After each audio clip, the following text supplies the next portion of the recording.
নাম হচ্ছে পদ্ম শাপলা রিসোর্ট। যারা এখানে এসেছেন তারা তো লোকেশনটা জানেনই, আর যারা জানেন না তাদের জন্য আমি লোকেশনটা ভিডিওর মাঝখানে বলে দিব। এখানে এন্ট্রি ফি ছিল 50 টাকা। নামটা পদ্ম শাপলা রিসোর্ট হলো, এটা কোনো রিসোর্ট না, এটা হচ্ছে একটা বিল। বিলের মধ্যে পদ্ম শাপলা আছে। এই শাপলা বিলের সৌন্দর্য উপভোগ করার জন্য অবশ্যই সকাল 7টার মধ্যে আসার চেষ্টা করতে হবে, তাহলে হচ্ছে অ্যাকচুয়াল সৌন্দর্যটা উপভোগ করা যাবে। আগে আমরা শাপলা বিল শুনলেই চিন্তা করতাম যে আমাদের এখন বরিশাল যেতে হবে শাপলা বিল ঘোরার জন্য। এখন কিন্তু আমরা একদম ঢাকার কাছেই শাপলা বিল দেখতে পাচ্ছি। এটা লোকেশনটা পড়েছে রূপগঞ্জে, জিন্দা পার্কের পাশেই। আর কাঞ্চন ব্রিজ থেকে আসলে অটোরিকশা দিয়ে 150 থেকে 200 টাকা ভাড়া নিবে। ওরা একদম পদ্ম শাপলা রিসোর্টের সামনে নামিয়ে দিবে। আর যারা পার্সোনাল ট্রান্সপোর্টে আসবেন তারা তো ইজিলি লোকেশন ট্র্যাক করে চলে আসতে পারবেন। যেহেতু এখন শাপলার সিজন চলতেছে, আপনারা যদি আসতে চান পার্সোনালি আমি সাজেস্ট করব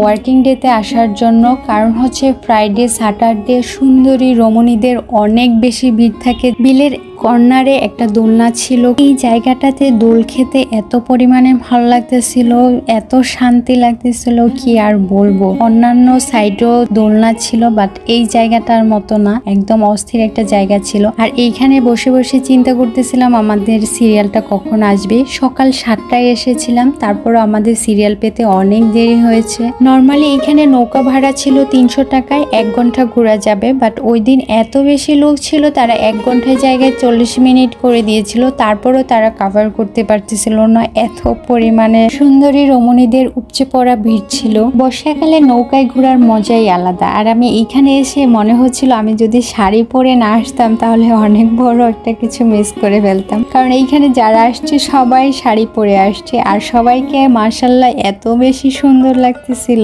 আর হ্যাঁ, আমার হাতে যে শাপলা পদ্ম ফুলের তোড়াটা দেখতে পাচ্ছেন, এটা কিন্তু আপনাদের বাহির থেকে কিনে নিয়ে আসতে হবে। কারণ বিলের মধ্যে যে শাপলা আছে এটা ধরা বা ছিঁড়া যায় না। বিলের মধ্যে এত পরিমাণে শাপলা ছিল, দেখতে অনেক ভালো লাগতেছিল, মনটা জুড়িয়ে যাচ্ছিল। আর আমার তো বারবার মনে হচ্ছিল আমি শাপলাটা ছিঁড়ে ছোটবেলার মতো মালা গাঁথি। সেদিন এত ঠাডা মরা রোদ ছিল, রোদের কারণে আমার চোখ দিয়ে পানি বের হইতেছিল, কিন্তু কি আর করার, এত সুন্দর একটা জায়গায় এসেছি, কষ্ট করে হলেও তো ফটো ভিডিও নিতেই হবে। জল ছুঁয়ে যায় হাতের কাকন, ঠোঁট চেপে মৃদু মৃদু হাসি। শাপলা বিলের জলে আমার সাদা রঙের আঁচল ভাসে, বিলের পানিতে মিশে আছে শ্যাওলা, মনের রঙে খেলে পাশে আছে লাল শাপলা।